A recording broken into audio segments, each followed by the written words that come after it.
Hey y'all, complacency is the enemy of success. Want to hear how? Stick around. Hey y'all, welcome back.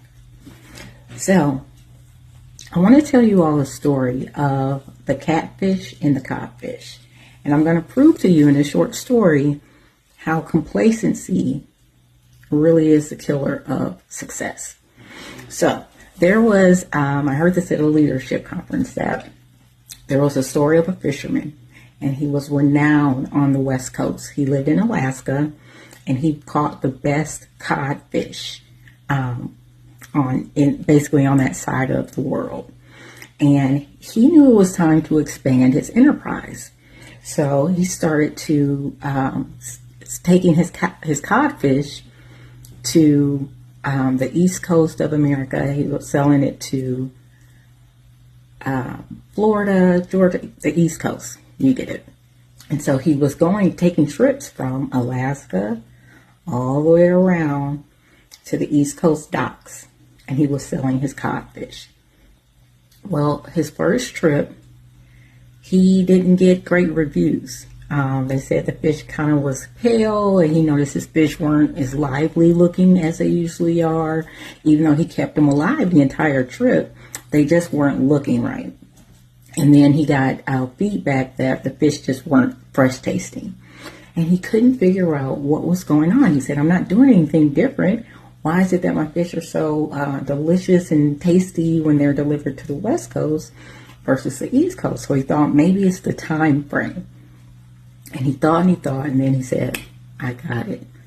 He noticed that the fish were too lax. They got lazy on the trip. They weren't swimming a lot. And he knew that the swimming and the blood flowing is what kept them fresh and made them so tasty. So he got an idea.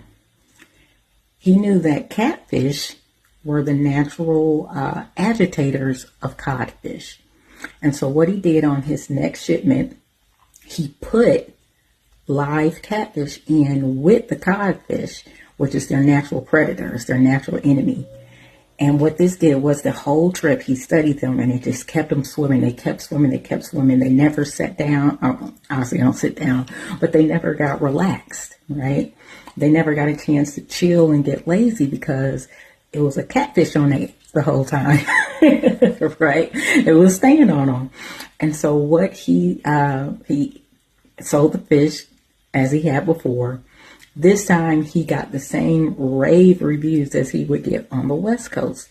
And so what he learned was the natural enemy, or that thing that's sent to keep you on your toes, isn't necessarily a bad thing. Sometimes we just need something that keeps us on our toes. A natural enemy keeps us fresh.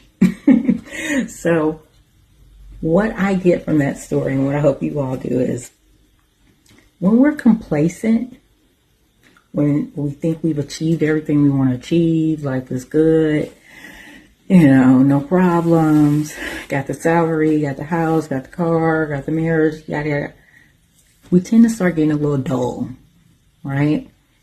We get a little, some people can, right? You can get a little bored, not really trying to go any further, not really trying any harder. Life is good enough. But complacency is the enemy of success. If you don't have something that's biting at your heels, you might get a little lazy. You might get a little boring, right? So let's start looking at when things show up in our life, agitators. Let's start looking at those agitations as a way of maybe keeping us sharp, right? Let's say we move to a different department at work, or you got a new boss that comes in and that person hates you, right? They just hate to see you coming. Let's start looking at that as a way of keeping me not too comfortable, right? I need to start focusing more on my goals. I had a plan of being here 2 years and then moving on, start my own business, but it's been 4 years and things are good, right? Maybe we needed that boss to come in to get us on our toes, right? So I just want to drop that little bit of wisdom for y'all today. And I hope you all are doing well. Talk to you in the next one.